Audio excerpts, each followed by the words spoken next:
मुझे आशा है आप सभी अच्छे और प्रसन्न होंगे। चलिए आज हम पढ़ते हैं पाठ 12 विशेषण। करते हैं इस पाठ की शुरुआत। टमाटर लाल रंग के होते हैं। मयंक लंबे कद का है। कुम्हार ने 4 घड़े बनाए। अंगूर खट्टे हैं। ठीक है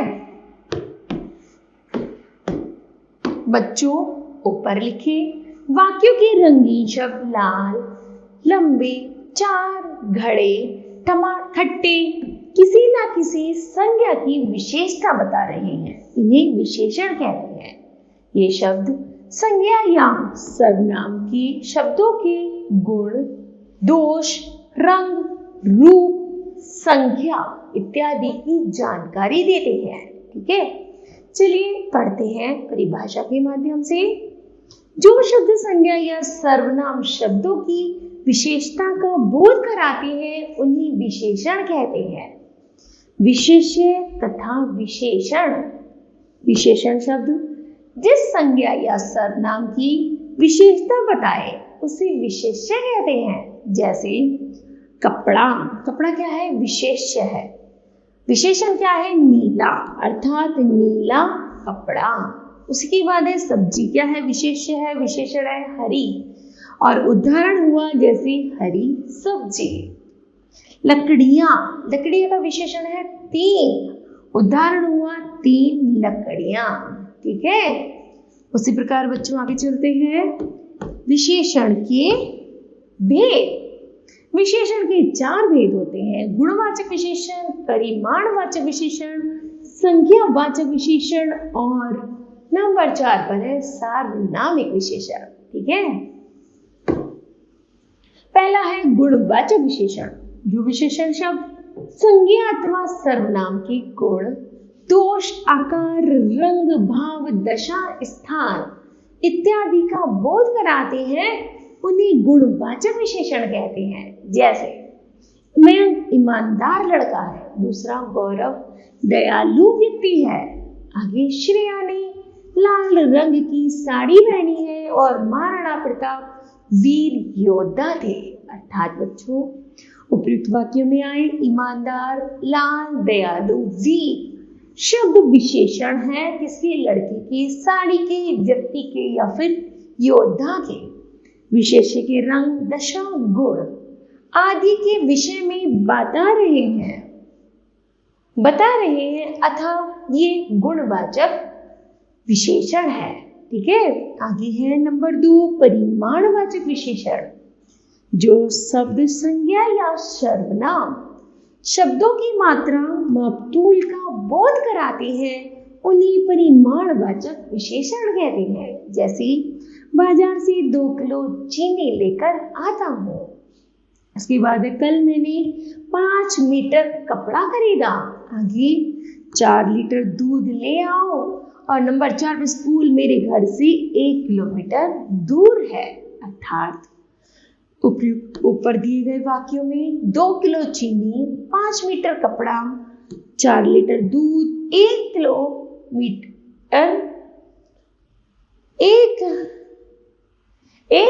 किलोमीटर दूर शब्द वस्तु की मात्रा, मापतूल का बोध करा रहे हैं। इन्हें परिमाणवाचक विशेषण कहते हैं। क्या? परिमाणवाचक विशेषण के भेद। परिमाणवाचक विशेषण के 2 भेद होते हैं, निश्चित परिमाणवाचक विशेषण और अनिश्चित परिमाणवाचक विशेषण। पहला पढ़ते हैं हम निश्चित परिमाणवाचक विशेषण। जो विशेषण शब्द किसी वस्तु की निश्चित मात्रा का बोध कराते हैं उन्हें निश्चित परिमाणवाचक विशेषण कहते हैं। जैसे 5 लीटर तेल दे दो। माने बाजार से 2 किलो बैंगन खरीदे। अर्थात बच्चों यहाँ 5 लीटर और 2 किलो दोनों ही तेल और बैंगन का निश्चित परिमाण बता रहे हैं। इसलिए ये निश्चित परिमाणवाचक विशेषण है। कुछ अन्य उदाहरण। टीना ने 2 किलो चावल खरीदे। मुझे घर पर 4 लीटर दूध ले जाना है। पानी की बोतल 20 लीटर की है। ठीक है। इस तरह यहाँ पर जब किसी चीज का निश्चित प्रमाण है उसे हम कहते हैं निश्चित परिमाणवाचक विशेषण। दूसरा है अनिश्चित परिमाणवाचक विशेषण। जिन शब्दों से संज्ञा या सर्वनाम की निश्चित मात्रा या मापतोल का बोध नहीं होता उन्हें अनिश्चित परिमाणवाचक विशेषण कहते हैं। जैसे मेरी प्लेट में कुछ फल है, तो प्लेट में क्या है? कुछ फल है। दूसरा है ग्लास में थोड़ा पानी है, तो थोड़ा क्या हुआ? पानी। कुछ और थोड़ा शब्दों से हमें निश्चित मात्रा का बोध नहीं हो रहा है, इसलिए इन्हें अनिश्चित परिमाणवाचक कहते हैं। कुछ अन्य उदाहरण, चावल थोड़े कच्चे हैं, श्रेया कम सोया करो, आगे मुझे कुछ सब्जियां दे दीजिए, चाय में चाय पत्ती कम डालना। ठीक है। आगे है संख्यावाचक विशेषण। जिन विशेषण शब्दों से संज्ञा तथा सर्वनाम की संख्या का बोध होता है उन्हें संख्यावाचक विशेषण कहते हैं। जैसे मेरी कक्षा में 5 मित्र हैं। दूसरा, रावण के 10 सिर थे, मैदान में 3 लड़के हैं। ठीक है। आगे है उपयुक्त वाक्य में 5, 10, 3 शब्द क्रमशः मित्र, सिर और लड़कों की संख्या बता रहे हैं, अतः ये संख्यावाचक विशेषण है। संख्यावाचक विशेषण के भेद। संख्यावाचक विशेषण के 2 भेद होते हैं, निश्चित संख्यावाचक विशेषण, अनिश्चित संख्यावाचक विशेषण। पहला है निश्चित। जिन विशेषणों से हमें संज्ञा या सर्वनाम की निश्चित संख्या का बोध होता है उन्हें निश्चित संख्यावाचक विशेषण कहते हैं। जैसे श्रेया के पास 7 आम है। कैसे आम है? 7। मेरे विद्यालय में 11 कमरे हैं, तो कैसे कमरे हैं? 11। ऊपर दिए गए वाक्य में 7, 11 शब्द क्रमशः आम तथा कमरों की निश्चित संख्या बता रहे हैं, तथा ये निश्चित संख्यावाचक विशेषण है। जैसे रिंकू ने 8 रंगीन गेंदे खरीदे, मुझे आज 2 विषयों में गृह कार्य मिला है, मेरे पिताजी के पास 5 गाड़ियां हैं। ठीक है। आगे है अनिश्चित संख्यावाचक विशेषण।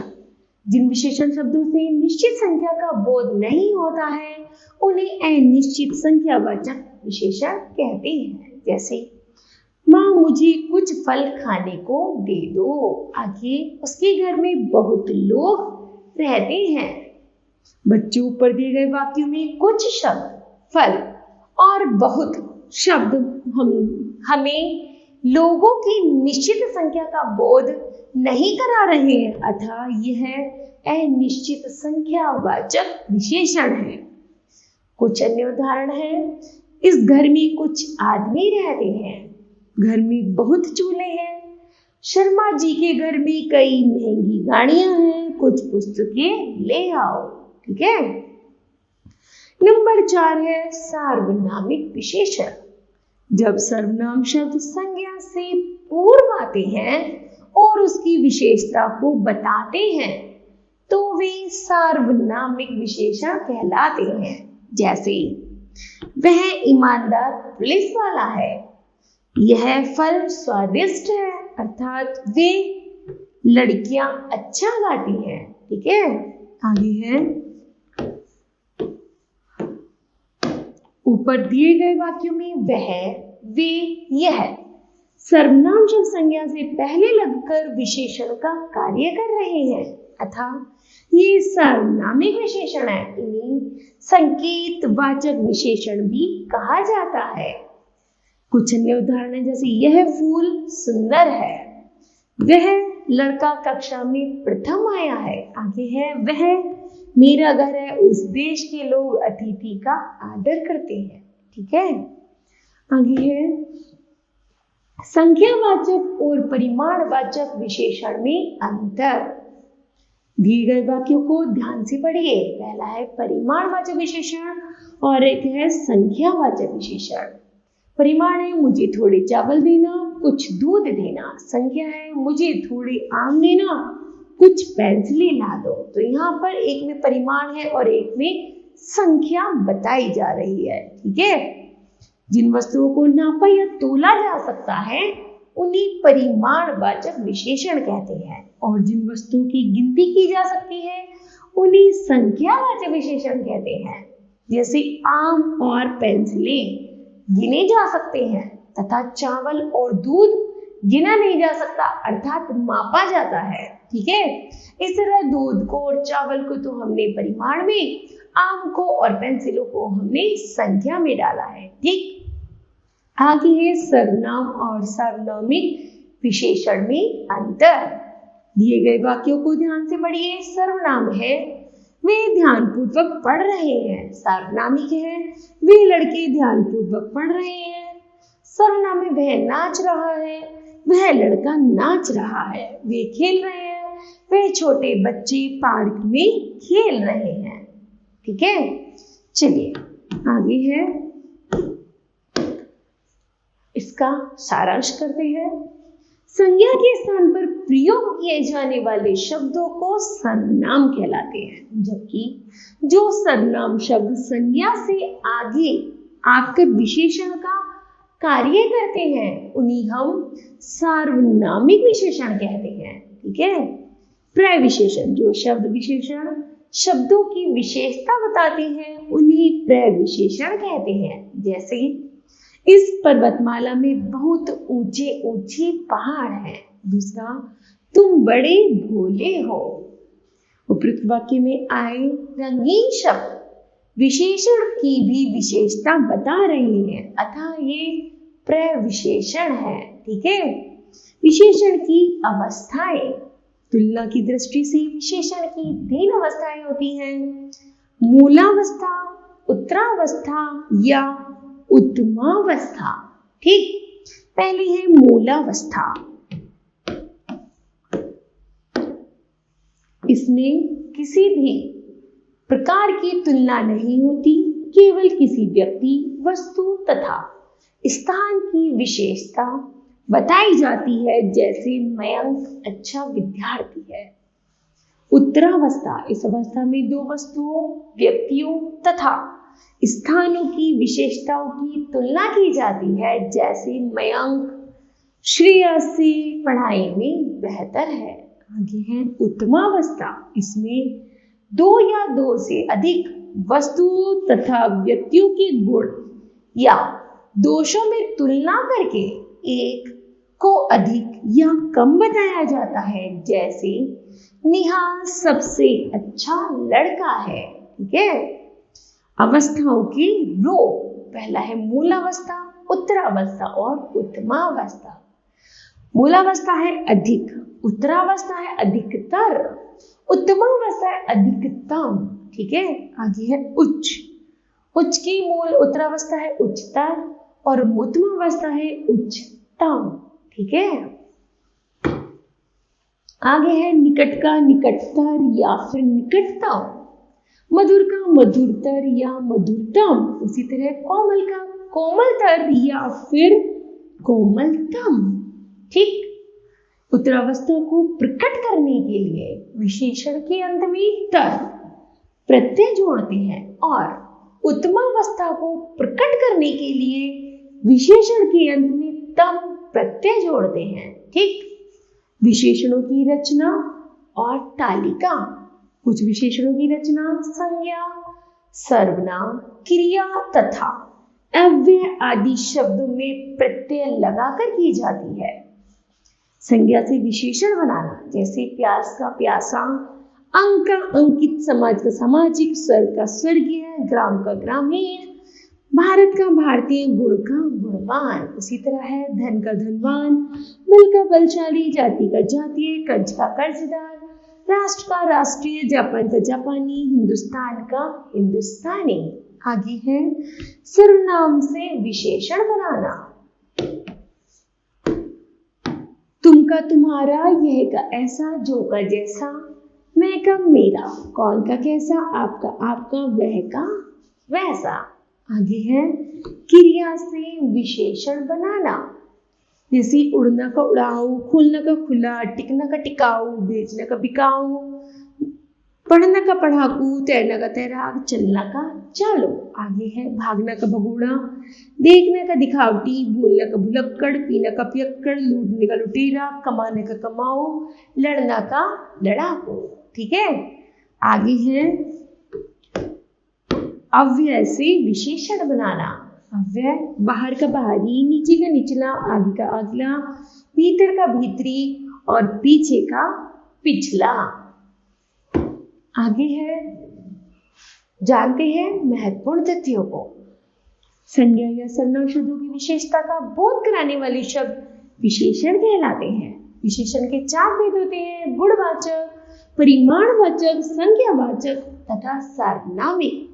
विशेषण संज्ञा या सर्वनाम के गुण, दोष, आकार, रंग, भाव, देश, स्थान आदि का बोध कराने वाले शब्द गुणवाचक विशेषण कहलाते हैं।